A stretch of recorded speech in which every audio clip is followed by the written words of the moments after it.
Hello everyone, welcome in Shipranomics channel. Student, Bihar TGT का syllabus आप लोगों ने पूछा है कि मैम बिहार टीजीटी के जो एग्ज़ाम्स होते हैं उनके लिए इकोनॉमिक्स का सिलेबस क्या होना चाहिए। तो देखिए, इनके लिए पर्टिकुलर इकोनॉमिक्स का सिलेबस आप लोगों के पास नहीं है। I understand that. तो मैं इसमें आपको बताऊंगी कि अगर आप बिहार टीजीटी के लिए तैयारी कर रहे हैं तो इकोनॉमिक्स के कौन कौन से टॉपिक को आपको तैयार करना चाहिए। और बिहार टीजीटी के सिलेबस के अकॉर्डिंग मेरे द्वारा मेरे ऐप शिप्रोनॉमिक्स पर कोर्स भी अपलोड किया गया है। आप उसको वहाँ से भी परचेज कर सकते हैं। First let me introduce myself. Student, I am doctor Shipra Srivastava. This is my mobile number 9320634901. I'm UGC NET qualified and JET also qualified and PhD from University of Jammu. I'm lifetime member of Indian Economics and Allied Sciences Association and this is my app Shipronomics. You can download my app from Google Play Store. Student, आप मेरे इस app को Google play store से download कर सकते हैं और उस पर आपको बिहार पीजीटी एंड टीजीटी दोनों के सिलेबस के अकॉर्डिंग कोर्सेज उपलब्ध हैं। और क्लास प्लस के द्वारा जिस पर हमारा ऐप है उनके द्वारा न्यू ईयर का ऑफर लगाया गया है। 31 दिसंबर तक किसी भी कोर्स को परचेज करने पर आपको 13% की ऑफ का डिस्काउंट कूपन आपको दिया गया है। तो चलिए हम इसको स्टार्ट करते हैं। और आप लोगों के द्वारा 2 साल के मुझे सवाल भेजे गए हैं जिसके आधार पर मैं आपको एनालाइज करके बताऊंगी कि आपको कौन से टॉपिक पढ़ने चाहिए और कितना आपको पढ़ना चाहिए। तो देखिए, सबसे पहले जो पार्ट थर्ड है इकोनॉमिक्स का जो पोर्शन आता है वो भी उतना ही वेट रखता है जितना कि पॉलिटिकल साइंस, जियोग्राफी, हिस्ट्री, ये सभी। लेकिन इकोनॉमिक्स की तैयारी हिस्ट्री और ज्योग्राफी से थोड़ी सी अलग होती है क्योंकि इकोनॉमिक्स में करंट अपडेट्स बहुत ज़्यादा होते हैं। तो इसके सिलेबस को मैं इसके क्वेश्चन को एनालाइज करके मैं आपको एक सिलेबस की तरह बता देती हूँ कि आपको कौन कौन से चैप्टर को इसके लिए करना चाहिए। तो देखो, सवाल आया है अर्थव्यवस्था में विकास की तुलना का मुख्य गुणांक पूछा गया है, औसत आय पूछा गया है, मानव विकास रिपोर्ट किस संगठन द्वारा प्रकाशित किया जाता था, तृतीय श्रेणी का उद्योग क्या कहलाता है, मनरेगा 2005 के अंतर्गत ग्रामीण बेरोजगारों की स्थिति पूछी गई। इसका मतलब है स्टूडेंट कि इंडियन इकोनॉमी के कुछ टॉपिक जो हैं काफ़ी इम्पॉर्टेंट हैं आप लोगों के लिए। तो सबसे पहले अगर आप बिहार टीजीटी की तैयारी कर रहे हैं तो इंडियन इकोनॉमी के सिलेबस को बिल्कुल बढ़िया से कर लें। और इसके सिलेबस के अकॉर्डिंग मैं अगर देख रही हूँ तो यहाँ पर आपके लिए एक बुक काफ़ी ज़्यादा अच्छी होगी, वो है लाल एवं लाल की बुक। सर की बुक बहुत ही अच्छी है, खासकर आप लोगों के एग्ज़ाम के लिए ये बुक काम करेगी। लेकिन इसके साथ ही साथ कुछ करंट अफेयर को भी इसमें जोड़िएगा। करंट अफेयर आपको अभी से अगर आप तैयारी कर रहे हैं तो किसी भी एक न्यूज़पेपर को आप फॉलो करेंगे, कोई भी एक न्यूज़पेपर, और उसमें अर्थव्यवस्था का जो भी निकलता है, कुछ भी निकलता है, उसको आपने नोट डाउन करके रखना है और उसको क्वेश्चन के फॉर्म में डालना है। ठीक है, तो इंडियन इकोनॉमी के लिए मैंने आपको बुक बता दी, this is the most suitable book. और इसके अलावा देखो, निम्नलिखित में से कौन सा विकल्प वैश्वीकरण को इंगित करता है। वैश्वीकरण के बारे में पूछा गया है, उपभोक्ता संरक्षण अधिनियम के बारे में, राष्ट्रीय उपभोक्ता दिवस के बारे में पूछा है। और इसके अलावा स्टूडेंट जीडीपी, भारत में काली क्रांति, नकदी फसल, पंचवर्षीय योजना, आर एन मल्होत्रा कमेटी, सरकारी व्यय को नियंत्रित करने का प्राधिकार, विदेशी मुद्रा किसके निर्यात से कमाता है, भारत। ओके, तो जैसा मैंने इसको पूरे डिटेल में देखा तो आप लोगों के लिए बहुत ही इम्पॉर्टेंट है इंडियन इकोनॉमी। लेकिन इंडियन इकोनॉमी के साथ साथ मैंने इंडियन इकोनॉमी की बुक आपको बता दी। अब देखो, ये ज़रूरी नहीं है कि किसी एक साल अगर भारत की अर्थव्यवस्था से सवाल उठाए गए हैं तो अगले साल भी उसी से सवाल उठाए जाएंगे, क्योंकि चेंज ऑफ ट्रेंड होता रहता है। अगर एक बार इंडियन इकोनॉमी से सवाल उठाए जाते हैं तो अगली बार किसी और टॉपिक से भी सवाल उठ सकते हैं।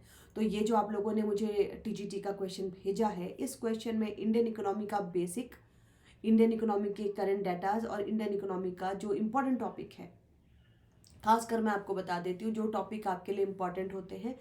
सबसे पहले आपको पॉवर्टी का जितना भी डाटा है उसको पढ़ लेना है। अनएम्प्लॉयमेंट का डाटा भी आपको अच्छे से पढ़ लेना है, अनएम्प्लॉयमेंट के पीएलएफएस के आंकड़ों को भी पढ़ना है।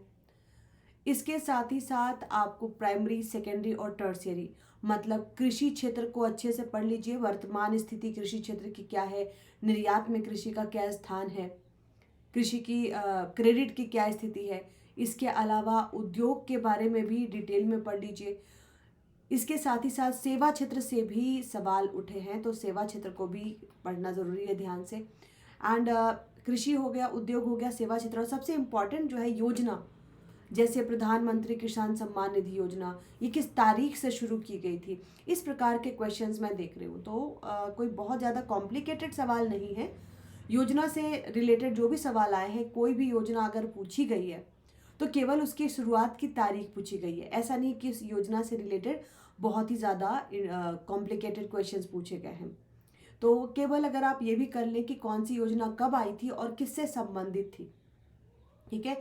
साथ ही साथ बजट को अच्छे से कर लीजिए और आर्थिक सर्वेक्षण। इसके साथ एक चीज़ और जो इम्पोर्टेंट होती है वो होती है डेमोग्राफी। डेमोग्राफी से आजकल ट्रेंड देखा जा रहा है कि हर एग्जाम में कुछ ना कुछ सवाल डेमोग्राफी से रहते हैं। आगे का अगर आप देखो तो पंचवर्षीय योजना, 5 ईयर प्लान से भी सवाल है इसमें। उसके बाद बहुत ही कम सवाल मॉनेटरी इकोनॉमिक्स से आए हैं। ये जो पहला पेपर आप लोगों ने भेजा है मौद्रिक अर्थशास्त्र से, बहुत ही कम सवाल आए हैं, और जो भी सवाल है वो रिजर्व बैंक ऑफ इंडिया से रिलेटेड है। रिजर्व बैंक ऑफ इंडिया के काम क्या है, मौद्रिक नीति क्या है, मौद्रिक नीति की प्रक्रिया क्या है, बस आरबीआई पढ़ लीजिए और मॉनेटरी पॉलिसी, ये दो भी अगर आप पढ़ लेते हैं तो इसके अंतर्गत आपका काम चल जाता है। क्योंकि यही पूछा गया है कि खुले बाजार की नीति का अंग क्या है, बैंकों का राष्ट्रीयकरण कब हुआ, ठीक है। तो इस प्रकार के क्वेश्चन जो है आपको मॉनेटरी से पूछे गए हैं। ये तो मैंने आपको बताया, जो आप लोगों ने मुझे एक क्वेश्चन का सेट भेजा था फर्स्ट टीजीटी का, उसमें इंडियन इकोनॉमी पर ज़्यादा स्ट्रेस दिया गया था, और मैंने आप लोगों को जैसा बताया जो टॉपिक्स बताए हैं उनको आपने करना है। पॉवर्टी, अनएम्प्लॉयमेंट, एग्रीकल्चर, इंडस्ट्री, सेवा क्षेत्र, सर्विस सेक्टर, योजना, बजट, आर्थिक सर्वेक्षण एंड डेमोग्राफी। इन सारे टॉपिक्स को अगर आप अच्छे से कर लेते हो तो टीजीटी के क्वेश्चन जो आपको 40 क्वेश्चंस आते हैं बहुत ही बढ़िया से आप कर पाओगे। एंड देखो, इकोनॉमिक्स से 40 मार्क्स का इकोनॉमिक्स आता है, लेकिन बहुत इंपॉर्टेंट होता है। अब आ जाओ आप पार्ट थर्ड इकोनॉमिक्स का, जो कि आप दूसरे साल के सवाल आपने भेजे। इसमें भी प्रति व्यक्ति राष्ट्रीय आय पूछी गई है, करंट आंकड़े भी पूछे गए हैं, साथ ही साथ बेरोजगारी से सवाल आए, गरीबी से सवाल आए, ठीक है। और बहुआयामी गरीबी क्या है, गरीबी में सुधार का कारण क्या था। तो मैंने जैसा आपको बताया कि गरीबी चैप्टर बहुत ही इम्पॉर्टेंट है, इसके जो भी डेटाज हैं याद कर लीजिए, इसके जो भी कॉन्सेप्ट हैं याद कर लीजिए। इसके अलावा नेशनल इनकम के करंट अपडेट पूछे जा रहे हैं, जो भी आंकड़े हैं राष्ट्रीय आय के करंट आंकड़े पूछे जा रहे हैं। इसके लिए आप मॉस्पी का साइट देख सकते हो। मॉस्पी क्या है, ministry of statistical and programme implementation, ठीक है। इसको हम कहते हैं सांख्यिकी एवं कार्यक्रम कार्यान्वयन मंत्रालय, मॉस्पी, जिससे कि आंकड़े उठा करके पूछे जाते हैं। तो ये भी आप डिटेल में कर लेंगे तो इससे काम चल जाता है। कुछ क्वेश्चंस ऐसे आए जो कि जिस पर ध्यान नहीं जाता, जैसे बिहार का 21-22 में ऋण जमा अनुपात क्या था, क्रेडिट डिपॉजिट रेशियो। तो बिहार इकोनॉमी से भी क्वेश्चन उठा है, लेकिन थोड़ा बहुत, बट 40 में से अगर मैं बोलूँ कि 2-3 क्वेश्चन भी बिहार इकोनॉमी के उठ जाते हैं तो वो डिसिसिव फैक्टर होता है। क्योंकि जिस चीज़ पर आप ध्यान नहीं देते हो उससे अगर सवाल आ जाते हैं तो फिर मुश्किल होती है। तो बिहार की अर्थव्यवस्था, सेकेंड टाइम में जो क्वेश्चंस का पैटर्न देख रही हूँ, बिहार इकोनॉमी से ज़्यादा सवाल है। तो Indian economy plus Bihar economy. अब सवाल उठता है कि बिहार इकोनॉमी में आपको किस पर ध्यान देना चाहिए। तो बिहार इकोनॉमी में भी पहले बिहार की डेमोग्राफी को हम देखेंगे कि बिहार की डेमोग्राफी क्या है। उसके बाद बैंकिंग इन बिहार, ठीक है। और उसके बाद human indicators of Bihar. Human indicators में जैसे मानव विकास सूचकांक में बिहार का क्या ये रैंक है, बिहार की वृद्धि दर क्या है, अभी क्या थी, पिछले साल क्या थी, ये सारे क्वेश्चंस आए हैं। इसके बाद स्टूडेंट बिहार की कृषि के बारे में क्वेश्चन उठाए गए हैं। और इसके अलावा महिलाओं को कम रोजगार, तो देखो जो रोजगार का चैप्टर है या जो गरीबी का चैप्टर है, आपको इन दोनों का पढ़ना पड़ेगा, भारत का भी और बिहार का भी। और सबसे इम्पॉर्टेंट है कि आपको इन दोनों का तुलनात्मक अध्ययन कर करके पढ़ना है कि भारत के आंकड़े क्या कह रहे हैं, बिहार का आंकड़ा क्या कह रहा है, और दोनों का तुलनात्मक अध्ययन आपको करना है। इसके अलावा मॉनेटरी से भी सवाल आए, दूसरे बार भी आए, सेकेंड वाले क्वेश्चन में भी आए, लेकिन इनको उतना ही वेट दिया गया जितना कि पिछले वाले सवाल के सेट में दिया गया था। मॉनेटरी से 2-3 क्वेश्चन, ये मुद्रा मूल्य संचय का आधार है, यह मुद्रा का प्राथमिक कार्य है या द्वितीय कार्य है, सन्निकट मुद्रा क्या है जिसको हम कहते हैं ना नियर मनी। तो इस तरह के सवाल मॉनेटरी के देखे गए। और बैंकिंग अधिनियम किस वर्ष मनाया गया, वॉशिंगटन सहमति का उद्देश्य क्या था, वैश्वीकरण की दिशा क्या है, ठीक है। तो इस तरह के सवाल जो हैं आपको Indian economy and monetary economics से कवर हो जाते हैं। भारत में सहकारी बैंकों को पुनर्वित्त की सुविधा, मानवाधिकार संरक्षण अधिनियम, मानवाधिकार आयोग की स्थापना, इस तरह के सवाल भारतीय अर्थव्यवस्था में 1991 के कंडीशन को भी पूछा गया। इसके अलावा सकल घरेलू उत्पाद में 2021-2022 में प्राइमरी सेक्टर का ज़्यादा कंट्रीब्यूशन था या सेकेंडरी सेक्टर का था, ये पूछा गया। तो बेसिकली मैं आपको अगर डिटेल में बताऊं स्टूडेंट, तो आपको 2 चीज़ें करनी है। सबसे पहले एक भारत की अर्थव्यवस्था को तैयार कर लीजिए और फिर एक बिहार की अर्थव्यवस्था को तैयार कर लीजिए।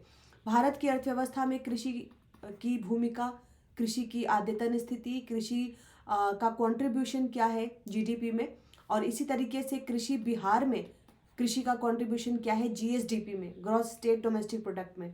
तो कृषि दोनों राज्यों का एक तुलनात्मक अध्ययन करेंगे, उद्योग का भी दोनों जगह का तुलनात्मक अध्ययन करेंगे, बिहार राज्य का भी और भारत देश का भी। तो उद्योग को भी दोनों जगह का पढ़िए। इसके अलावा सेवा क्षेत्र, क्योंकि मैंने 2 बार का पैटर्न देखा है, तो इन तीनों क्षेत्रों को काफ़ी ज़्यादा, इन तीनों क्षेत्रों से क्वेश्चन उठे हैं और तुलनात्मक आप करोगे तो ज़्यादा सही रहेगा। क्योंकि मुझे लगता है स्टूडेंट, देखो ट्रेंड को पहचानने की कोशिश कीजिए। इंडियन इकोनॉमी पूछा गया, दोबारा भी इंडियन इकोनॉमी को ही वेट दिया गया, लेकिन थोड़ा सा पैटर्न चेंज हुआ। तो देखो, अगर 2 बार इंडियन इकोनॉमी पूछा गया है, हो सकता है कि तीसरी बार इंडियन इकोनॉमी और बिहार इकोनॉमी का कंपैरिजन पूछा जाए। इसके साथ ही साथ 5 ईयर प्लान को भी बहुत अच्छे से देख लीजिए। 5 ईयर प्लान से बहुत सारे सवाल हैं। और इंडिकेटर्स, ग्रोथ इंडिकेटर्स के लिए मैंने आपको साइट बता दी है। ग्रोथ इंडिकेटर्स अगर आपको लेने हैं, जितने भी इंडिकेटर्स लेने हैं बिहार के या फिर इंडिया के, कोई भी आंकड़े अगर आपको लेने हैं, तो एक ही मंत्रालय है, MoSPI, Ministry of statistical and programme Implementation. इसके अलावा एक और साइट होती है पीआईबी, इससे भी आपको इंडियन इकोनॉमी के आंकड़े उपलब्ध होते हैं। इन सब को करने के बाद आपने बजट पर आना है। बिहार का बजट और भारत का बजट, ये दोनों बहुत ही इम्पॉर्टेंट एस्पेक्ट हो जाता है आपके एग्जाम के लिए।